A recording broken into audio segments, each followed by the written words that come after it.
You're no stranger to moving around squillions of dosh around the world. Is it realistic for Germany and Italy to withdraw their gold reserves from the United States? And practically, how do you do it? Well, is it realistic? The answer is it can be done, but the whole point of actually having central reserves was that you have one secure place, which you knew is well spread, but in a secure place, therefore everyone's goods in one area. So hopefully you can keep that as safe as possible. However, if you're concerned about possibly the strength of your currency, in Germany's case of the euro, and Italy as well, perhaps you actually want to start bringing some of that back, just in case there are going to be further issues, and maybe a possibly unreliable president might turn around and say, I won't allow gold shipments out of the US, because that would imply there are difficulties with the American economy, or confidence in it.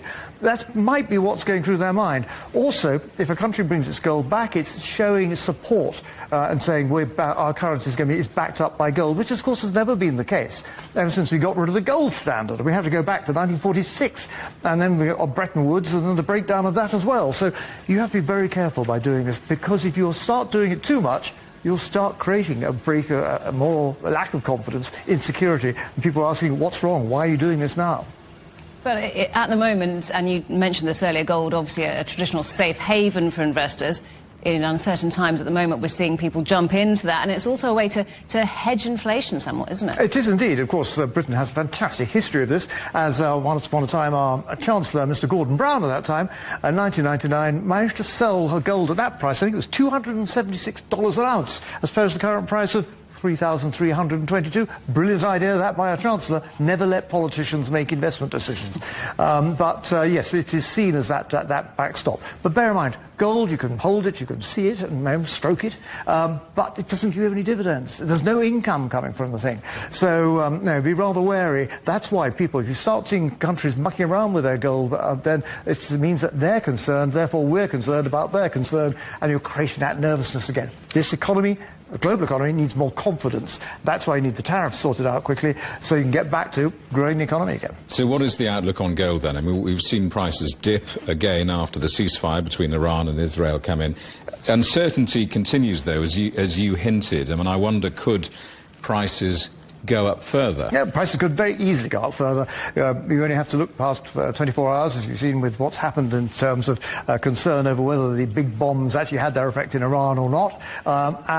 So that sort of reaction will continue. We are now in a much more concerned economy, global economy, than we were even a year ago, because you can't see which way this is going. And it's not just a matter of having an unreliable president, it's also how the other countries are reacting as well. In all of this, of course, you've got Ukraine still carrying on. You've almost forgotten about that, and of course other issues in the Middle East. There are lots of reasons to be concerned. The question is it time to panic? And the answer is no, it's not. Everything is still, the global economy is still growing, despite the ineptitude of its leaders.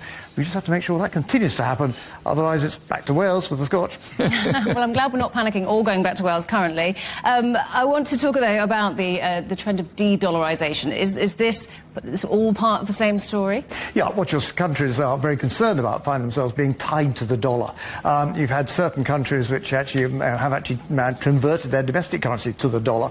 You had El Salvador trying to do that, and then they were trying to replace that with Bitcoin, which really is mad.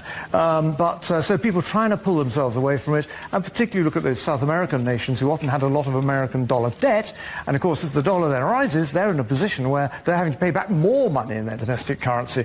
So greater independence they can have, and this is one of the initiatives the Chinese have had, to say, look, bypass that, come directly with us, we'll find an alternative. More of that will be occurring. Justin, good to see you. Thanks very much for coming in. Justin Urquhart-Stewart.